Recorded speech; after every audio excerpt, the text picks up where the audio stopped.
And now comes the part of the show where we go way, way, way, way back in the day to the 1980s and 1990s. As a child of the 1980s and a teenager of the 1990s, I always love looking back at the old days, the retro stuff that a lot of it's now in style again. Being born in 1977, this whole back in the day segment of the show is going to be basically things that I remember as a kid growing up. I can't go back any further than that because I don't have too many memories of the 70s. But I figured what better way to start a sort of retro segment than the original Nintendo Entertainment System, the old NES.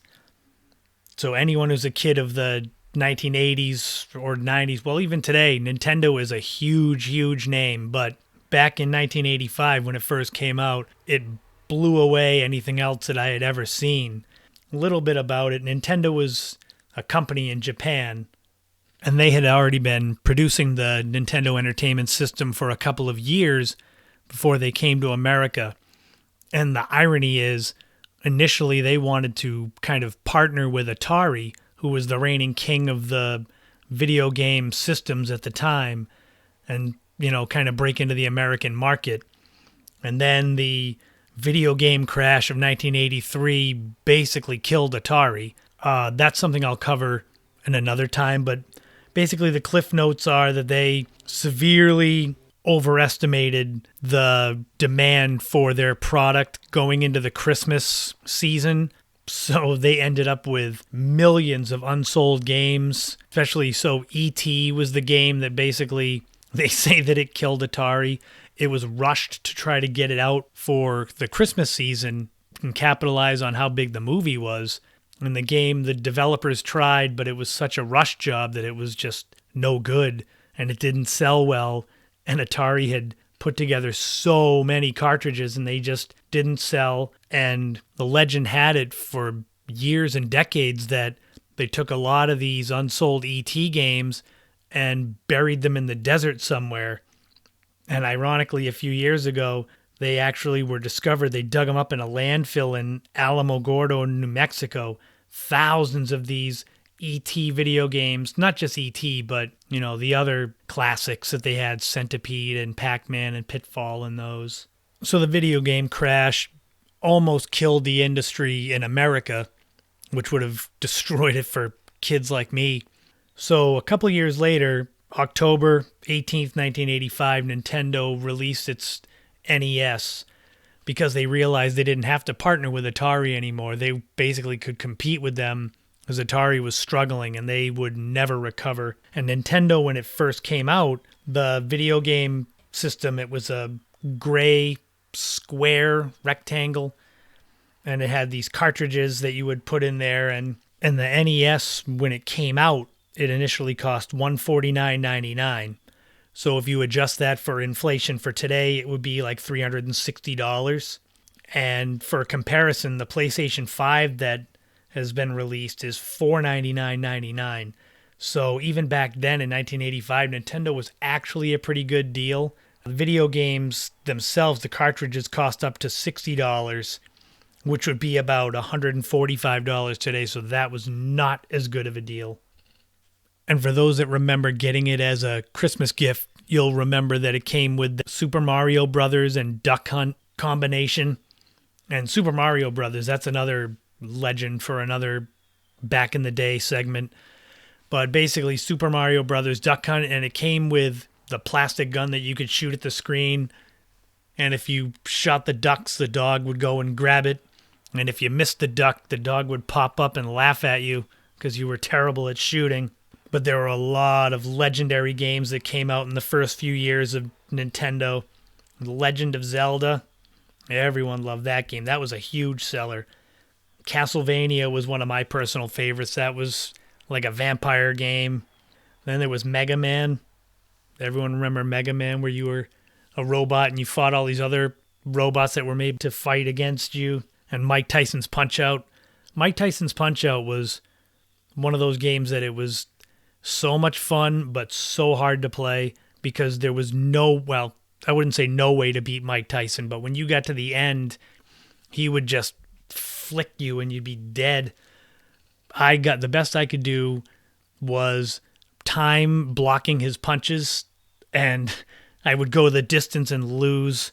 The weird thing is today, Punch-Out is still a game, but Mike Tyson's name is not involved with it. After Mike Tyson's contract ran out with them, they kept on releasing the game. This was like in 1990, and they replaced Mike Tyson with Mr. Dream. I don't remember ever playing it to fight Mr. Dream, but I'm sure he was just as hard as Tyson was. And then another one of my favorite games was Tetris. And that one, if you ever played Tetris, you can hear that music in your head right now. And that was the one where it was a puzzle game. Puzzle pieces would fall from the sky, and you'd have to create lines, and if you had a solid line, it would be removed, and then the pieces would gradually get faster and faster until your eyes were crossing. And they had that at the arcade, actually, too. You could play it at the arcade. Boy, they got a lot of quarters out of me. There was a sub shop down the street that had Tetris, and my whole goal was to try to get the top score, and I wasted a lot of quarters at the arcade, and I realize now that's a very retro sentence to say. But the other things, as far as the video games themselves, those gray cartridges, I'm sure a lot of you that had the Nintendo remember if it didn't start right away, that you'd have to blow on the cartridge. It was sort of a magic. You just blow on the cartridge and put it in, and suddenly it would work. I grew up in a house with 5 kids, and even though we didn't play video games quite as much as the kids today do, there would still be a log jam at times to play games, and there'd be times when my mother and stepfather would, they tell you got to wait your turn, let your brother play or let your sisters play. And I remember there are times, not just me, but all the kids, but you'd get mad, and if you stomped your foot hard enough, the game would just eject and the game would be reset.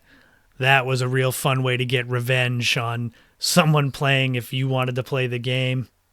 Later on, they came out with the Power Glove. I don't know if anyone remembers that. That was a bust. It was basically a controller that you wore on your hand. That was... I never used it, but it seemed like it was something that was way too much money for not enough return. But the other big thing that came out at that time was the Nintendo Game Boy in 1989. That's something that I'll definitely do another segment on that, because that's something all on its own, to have a handheld video game. And then in 1991, the Super Nintendo came out, so the NES was basically rendered obsolete. Super Nintendo was the new big thing, but the legacy of Nintendo, the NES, still carries on to this day. Super Mario Brothers, they've made so many of those games, and it sold over 40 million copies as of 2010 for the NES itself, just that game. And it kind of came full circle in 2016 when Nintendo released that little miniature replica of the NES, and that had 30 games built into it. So it was incredible. That thing sold out so fast I couldn't even get it in time.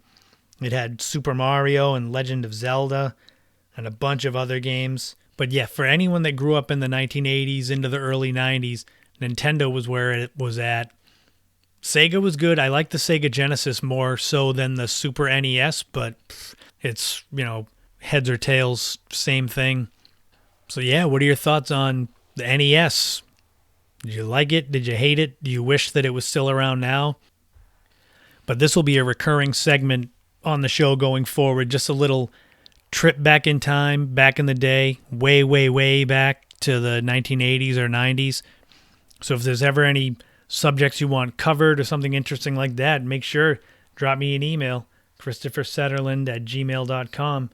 And I hope you like this one. It was a lot of fun. I enjoy reminiscing about having to blow on the cartridges or stomping on the ground to eject it from against my brother, and having Nintendo attitude. That was what it was called when we would get angry at the video games, if you'd lose or if you'd get far or if your saved game got erased. I'll never forget that, and definitely never forget the NES.